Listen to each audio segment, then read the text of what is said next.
دوسرے حصے میں، پہلے حصے میں دو پہلو بیان کر چکا. ٹی آر مائلز کا جو بنیادی تصور تھا وہ میں بیان کر چکا، اور اس کا خلاصہ یہ کہ وہ کہتا ہے کہ مذہبی حقائق ایک ایسا چیک ہیں جس کے پیچھے بینک میں کوئی رقم نہیں، یعنی یہ ایک ذاتی نوعیت کی چیز ہے جس کو خارجی دنیا میں ڈیمونسٹریٹ کر کے پریکٹیکلی پروو نہیں کیا جا سکتا. دوسرا پہلو میں نے جو پہلے لیکچر میں بیان کیا وہ یہ تھا کہ دعووں کے اثبات کے لیے 4 درجے ہوا کرتے ہیں. پہلا درجہ یہ کہ زیر بحث چیز براہ راست آپ کے مشاہدہ میں آ جائے. دوسرا یہ کہ زیر بحث چیز جزوی طور پہ آپ کے مشاہدہ میں آ جائے، کلی طور پہ نہ آئے. تیسری یہ کہ زیر مشاہدہ چیز جزوی یا کلی طور پہ آپ کے مشاہدے میں نہ آئے، بلکہ اس سے متعلق کوئی چیز ایسے اس مشاہدے میں آ جائے جو اس کے ثبوت کی دلیل بن جائے. چوتھا یہ کہ زیر بحث چیز جزوی کلی طور پہ اور اس سے متعلق کوئی چیز آپ کے مشاہدے میں نہ آئے، مگر ایسا کوئی پہلو آپ کے مشاہدے میں آ جائے جو اس دعویٰ کو ماننے میں ایک جائز قرینہ پیدا کر دے، اور اس کے قرینہ کے علاوہ آپ کے پاس کوئی اور مضبوط توجیہ بھی موجود نہ ہو. اس وقت تک آپ اس کے قائل ہو جائیں گے. یہ 4 پہلو ہوتے ہیں، 4 طریقے ہوتے ہیں دعووں کے اثبات کے علم کی دنیا میں، سائنٹیفک حقائق کی دنیا میں. یہ پہلے حصے کا خلاصہ تھا پہلے لیکچر کا. اب ہم اس کے آگے چلتے ہیں. وہ یہ ہے کہ اب اس کو سمجھنے کے بعد مذہب کے خلاف دور جدید کا مقدمہ جو ہے وہ سمجھ لیجئے. یہ بڑا اہم لیکچر ہے، اہم پہلو ہے. مذہب کے خلاف سامعین کرام دور جدید کا مقدمہ 2 متضاد پہلوؤں پر مبنی ہے. اگر یہ والا حصہ آپ لوگوں کو سمجھ آ گیا تو دنیا کا کوئی ملحد آپ کو اس حوالے سے ریٹریک نہیں کر سکتا. مذہب کہا جاتا ہے، اب میں دعویٰ بیان کر رہا ہوں، 2 متضاد دعوے ہیں. دونوں متضاد دعوے ملحدین کی طرف سے آتے ہیں.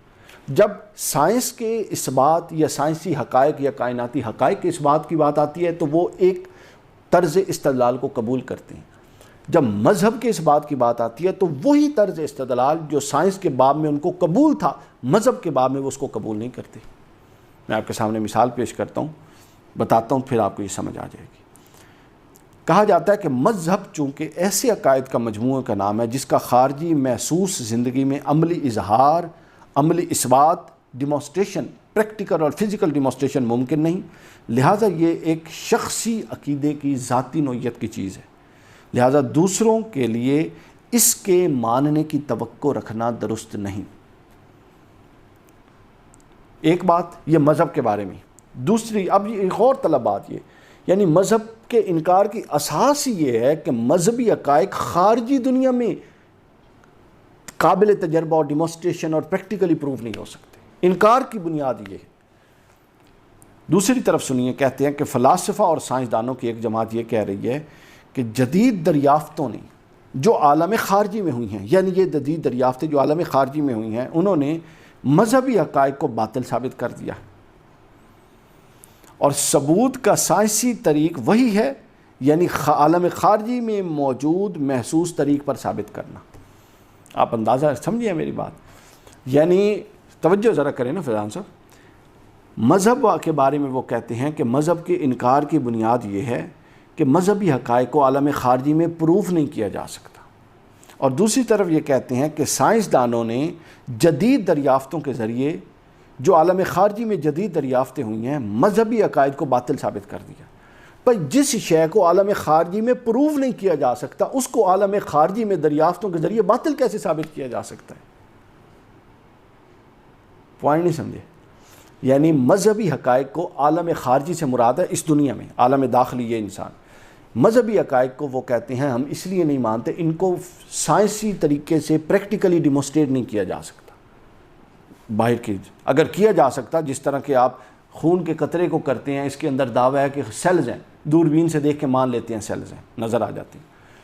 مذہب یوں ثابت نہیں ہوتا. اور پھر دوسری طرف کہتے ہیں کہ سائنسدانوں نے اپنی دریافتوں کے ذریعے عالم خارجی میں مذہبی عقائد کو باطل ثابت کر دیا. اگر تو مذہبی عقائد عالم خارجی میں تھے تو آپ کا پہلا دعویٰ غلط تھا، اور اگر مذہبی عقائد عالم خارجی میں نہیں تھے تو آپ نے باطل کس کو کیا ہے؟ رد کس کا کیا؟ یہ 2 متضاد دعوے ہیں جو مذہب کے رد میں جو انکار مذہب کرنے والے یہ کرتے ہیں. یعنی جو چیز عالم خارجی میں ثابت ہی نہیں کی جا سکتی اس کا عالم خارجی میں رد کیسے ہو سکتا ہے، اور پائے ثبوت کو پہنچا ہوا رد کیسے ہو سکتا ہے؟ یہ محال ہے، عقلی محال ہے، عقلی طور پہ محال ہے. ایک چیز عالم خارجی میں ثابت ہی نہیں ہو سکتی اس کا عالم خارجی میں رد کیا جا رہا ہے. عقل سے کام لیجیے کچھ. اور دوسرا یہ کہ مذہب ایسے دائرے کی چیز ہے جس کو دوسرے کے سامنے علمی طور پر ثابت نہیں کیا جا سکتا. تو جس طرح اس کا اثبات، اگلا پہلو فی الحال توجہ، مذہب ایک ایسے دائرے کی چیز ہے جس کو علمی طور پہ کسی کے سامنے ثابت نہیں کیا جا سکتا. ٹھیک ہے.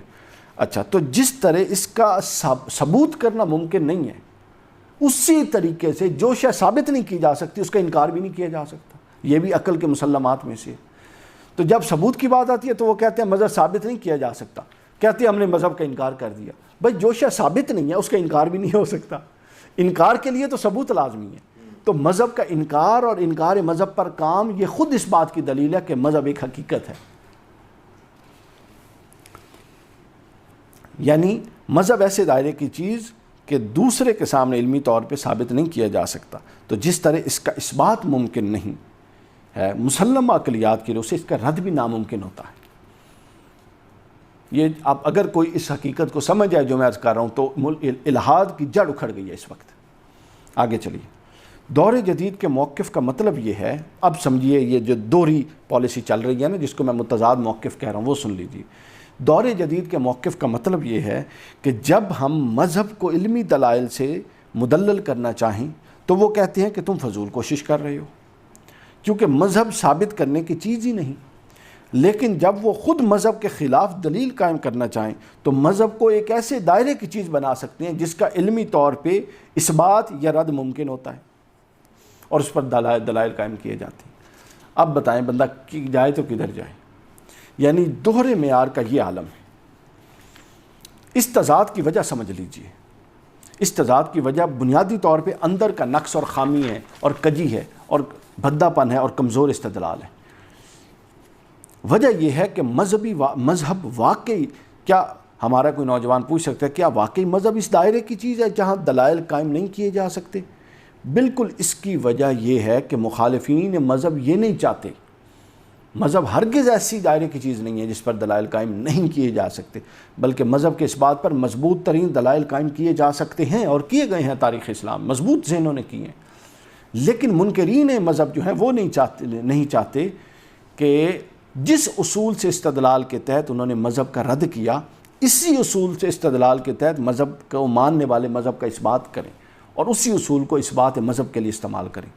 یہ دو رنگی ہے، کیونکہ اگر اسی طرز استدلال سے ان پر دلیل قائم ہو گئی تو ان کو مذہب کی معقولیت اور ناگزیریت کو ماننا پڑے گا.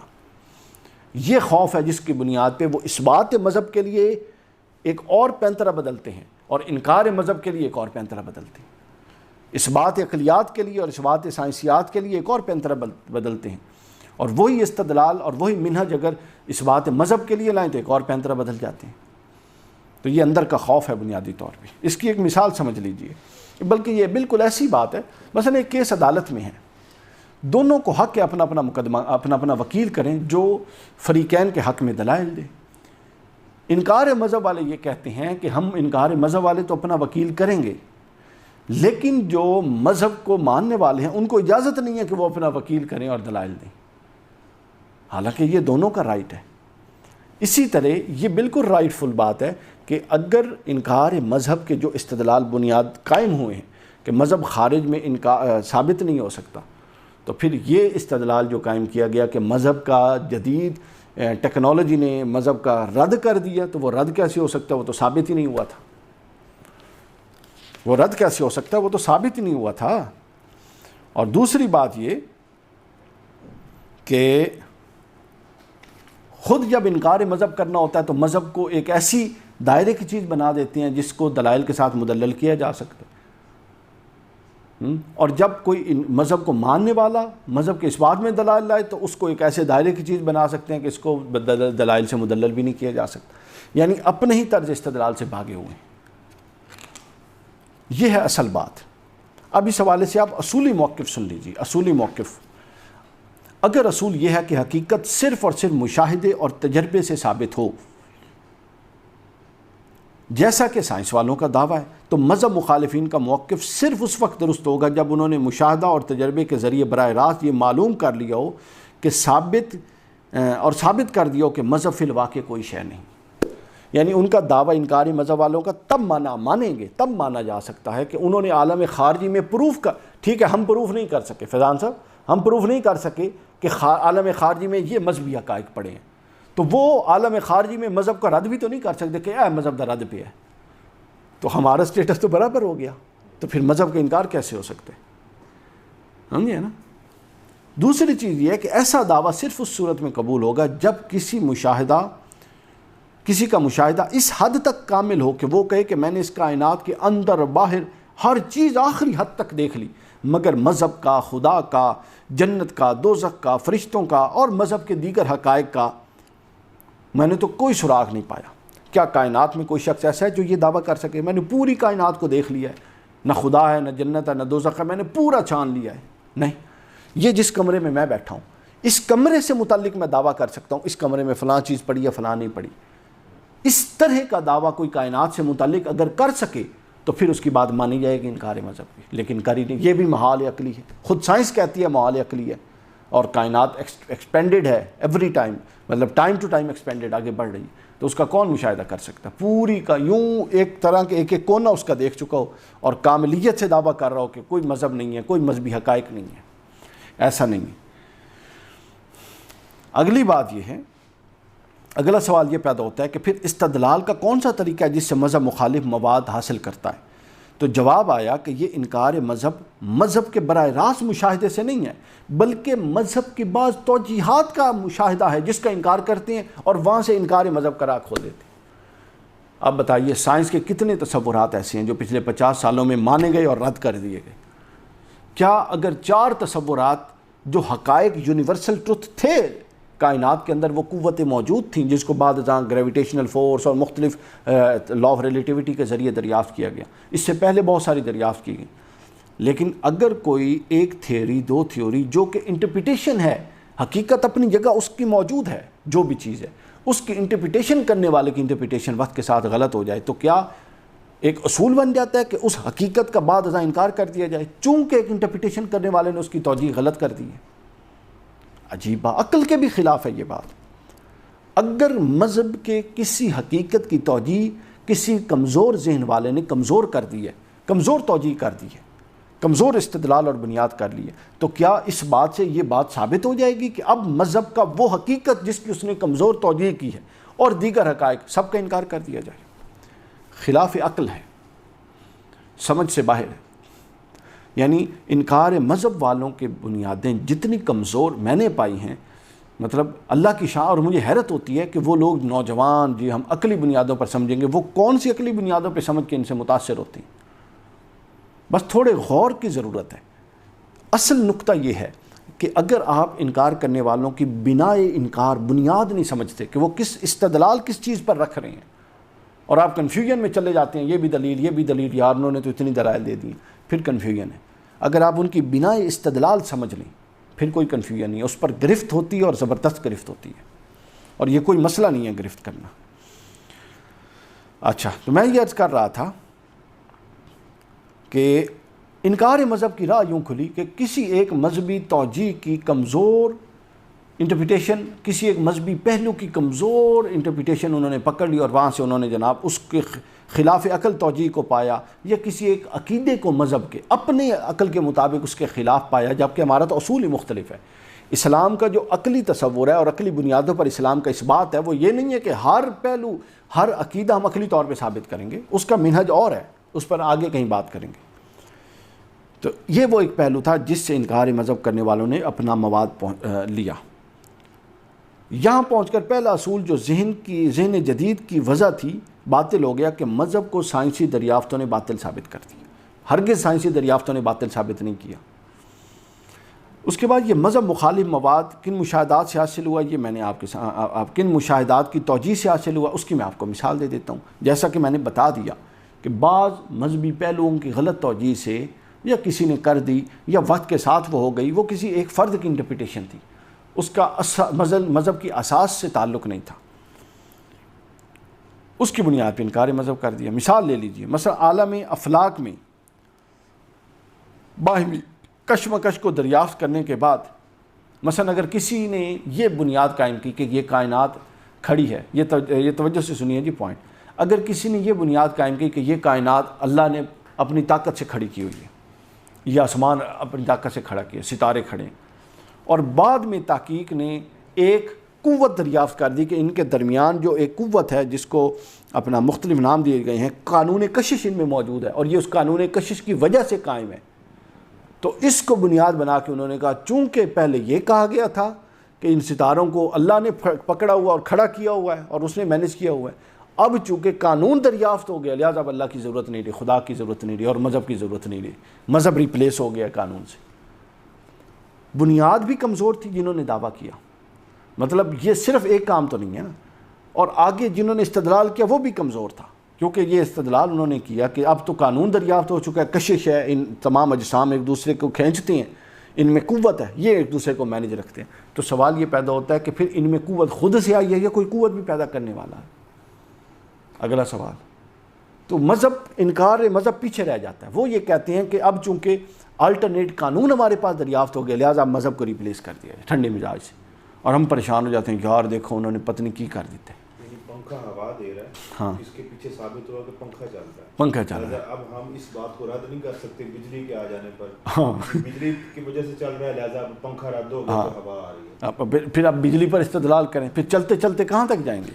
تو یہ اس کے اندر مسئلہ ہوا کہ انہوں نے کہا جی اب کشمکش کی چونکہ قوتیں دریافت ہو گئی ہیں لہٰذا اب خدا کی ضرورت نہیں رہی. معاذ اللہ.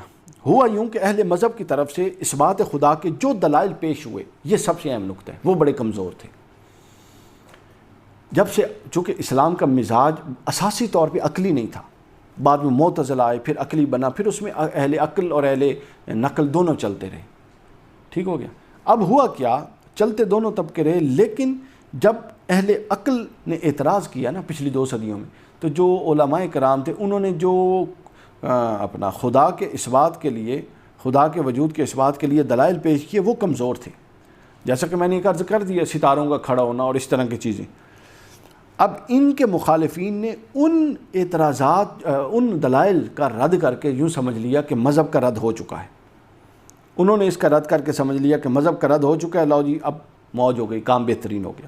کسی نے کائنات کا مشاہدہ کر کے یہ اطلاع نہیں دی کہ خدا موجود نہیں ہے، میں دوبارہ کہہ رہا ہوں، بلکہ ایک خارجی مشاہدہ کی بنیاد پر، ایک پہلو کے انٹرپریٹیشن کی بنیاد پر یہ استنباط کر لیا کہ خدا کو نہیں ہونا چاہیے چونکہ اب قوت کشش موجود آ گئی ہے. گویا مشاہدہ خدا خود عدم وجود خدا کی دلیل سے نہیں قائم کیا گیا، یعنی خدا کے وجود یا مذہب کے وجود کا انکار خدا کے اس مشاہدہ پر کہ خدا موجود نہیں ہے قائم نہیں ہے، بلکہ وہ خدا کے دیے ہوئے دین کے کسی ایک پہلو کی، ایک شخص کی غلط انٹرپریٹیشن پر قائم کر دیا گیا. یہ کتنی خلاف عقل بات ہے. بلکہ ایک واقعہ ہوا جس سے عدم وجود قیاس کر لیا گیا. اس بنیاد سے کبھی یہ ثابت نہیں ہوا کہ حقیقتاً بھی عدم وجود ہے خدا کا اور خدا موجود نہیں ہے. جتنی اس قیاس کی گنجائش ہے مثبت منفی سمت میں ماننے کی، اتنی ہی اس قیاس میں گنجائش ہے مثبت سمت میں ماننے کی. کیونکہ وہ کہتے ہیں کہ اگر یہ کشش دریافت ہو گئی اور اب خدا کو نہیں ہونا چاہیے، تو بندہ پوچھے وہ کشش خود سے دریافت ہوئی یا کشش کو کوئی دریافت کرنے والا ہے، پھر اس کشش کو کوئی مینیج کرنے والا ہے. پھر اس پر اور بہت سارے سوال اٹھ سکتے ہیں. بلکہ ان اجسام میں یہ اہلیت کس نے رکھی، یہ ودیت کس نے کی ہے کشش کہ وہ اس طرح اپنا متکشش ہو جائیں اور باہم اپنا نظام کو قائم رکھیں. بس اس قیاس کرتے ہوئے خدا کا جس طرح وہ انکار کرتے ہیں، اسی استدلال سے خدا کا اس بات بھی ممکن ہے. اب جس اصول استدلال کو جدید ذہن مذہب کے رد میں صحیح سمجھتا ہے، میں نے اسی اصول استدلال کو لے کر مذہب کا اس بات کیا اور مذہب کی صداقت کا بیان کر دیا. اب اصل چیز یہ ہے کہ اصول استدلال میں غلطی نہیں ہے، اس کے امپلیمنٹیشن، اس کے انطباق میں غلطی ہے، اس کے ایگزیکیوشن میں غلطی ہے کہ وہ اصول کہاں پر کیسے لگایا جا رہا ہے. ہم ایک اصول سائنس میں قبول کرتے ہیں، وہ یہ اصول مذہب کے باب میں قبول نہیں کرتے، یہ قبول ہونے نہیں دیا جاتا. چونکہ ایک ایسا مائنڈ سیٹ اور پیراڈائم مذہب سے متعلق اور مذہب مخالف بنا دیا گیا ہے کہ مذہب کو اپنے اس بات میں اتنی پلے گراؤنڈ نہیں ملتا، اتنی گراؤنڈ لیول فیلڈ نہیں ملتی. اور پھر جتنے مذہب کے اس بات کرنے والے عقلی طور پہ تھے، ان کے دلائل بھی عمومی طور پہ کمزور رہے. تو ان چیزوں نے جو ایتھیسٹ تھے، جو ملحدین تھے، ان کے موقف میں قوت ڈال دی. حقیقت میں یہ نہیں ہے کہ کوئی ان کے موقف میں قوت ہے، ایسا ہرگز نہیں ہے. بلکہ اگر اچھے عقل اچھے ذہن ان کو پڑھیں گے تو اس کی کمزوری خود اس پر واضح ہو جائے گی. جیسا کہ کچھ پہلو میں عرض کر رہا ہوں, یہاں پر ہم دوسرے حصے کو روکیں گے, اس کے بعد ہم تیسرے حصے میں پھر اس کا ایک کنکلوژن پیش کر دیں گے آپ کے